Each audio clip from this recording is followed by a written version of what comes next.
Today we're testing more 2-ingredient keto-friendly recipes. 2-ingredient recipes are going viral on the internet because they only have 2 ingredients and they're easy to make. And we understand why people love 2-ingredient recipes so much, especially on keto, where ingredients can get expensive. We know that keto can be expensive because Sarah and I have been living a ketogenic lifestyle since January of 2019, and we've lost a combined total of 160 pounds. So if you like 2-ingredient keto recipes or keto recipes in general, please subscribe. Please. Sarah and I are trying to get to 250,000 subscribers. Subscribing is free and it helps support our channel. All it is a button that you click. It's nothing more. The first 2-ingredient kind of keto-friendly recipe that we're gonna try is a 2-ingredient kind of keto bagel. And by kind of, I mean that the basis for this recipe is 2 ingredients, but if you add stuff on top, then it will be more. We found this recipe on Instagram by a creator called Low Carb Norma. It's gluten-free, no yeast, no grain, and the basis for this recipe is almond flour and Greek yogurt. Some of the additions that you can add to kind of spice up this recipe are egg whites to brush the top, and everything but the bagel seasoning, or whatever seasoning that you want. If you just want to be lame, you could just use salt, or don't even use salt or if you're really a stickler for the 2-ingredient recipes. So we've preheated our oven to 350 degrees, and we're gonna get started mixing together our Greek yogurt and our almond flour. I really hope these turn out because I love a good bagel. What's your favorite kind? The one from Panera.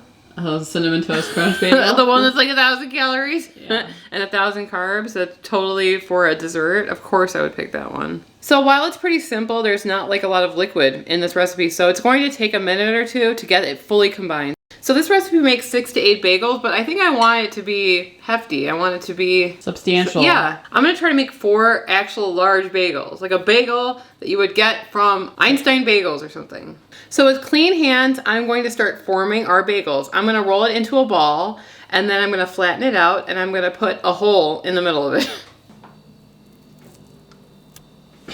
What? That's good. How else are you supposed to do it? What artistry? Thank you. Okay. Look at that! You guys probably don't know this about me, but I can get easily discouraged. Sarah knows We this. know. Believe me. If I don't feel like something's turning out well, it's hard to hide it for me. Like the Snickers bars? Yeah. It's going well.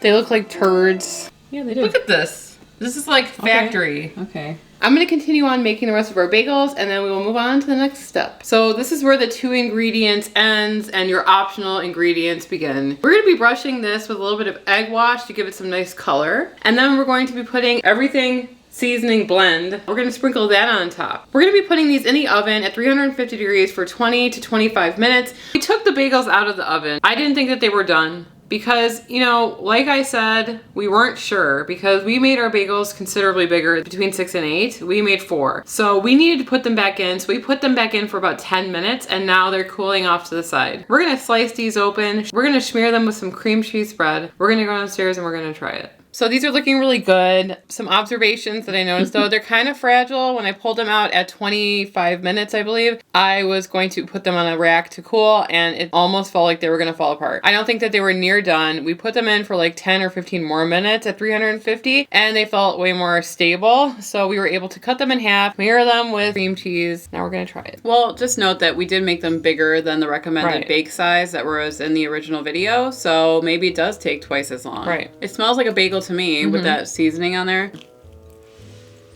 Very like dense.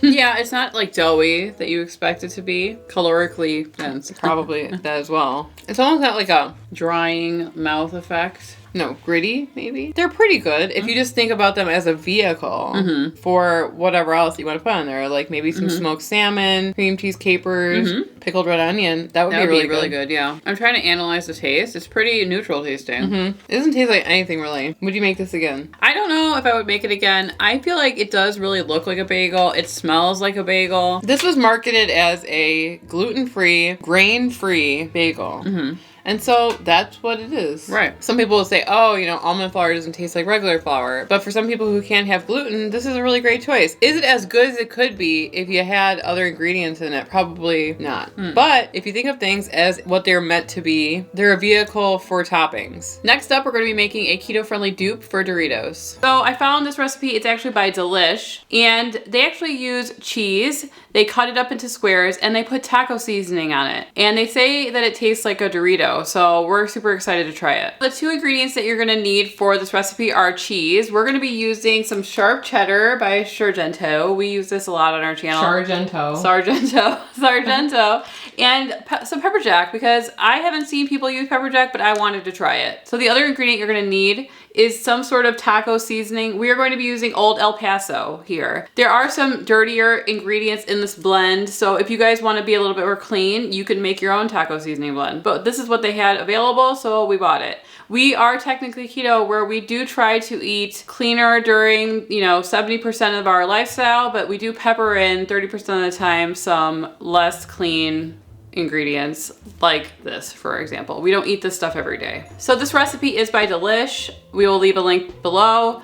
Pretty much you cut up the cheese into squares and you put them in a bowl, and you take about 2 teaspoons of your taco seasoning mix.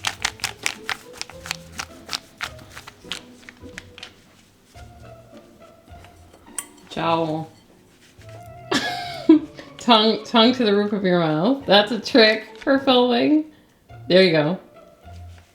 Then you're gonna take your squares and you're gonna put them on a baking sheet. We are using a sill mat, but you could use parchment paper if that's what you have. We're gonna put it in the oven at 220 degrees for 40 minutes. You wanna cook these low and slow because they can burn and melt pretty quickly. So a lower heat is gonna work better in this application. So it's been 40 minutes. They smell really good. We're going to pull them out of the oven, and then we're gonna place them on a wire rack to cool, and then we're gonna go downstairs and try it. I was gonna try one upstairs, Zero.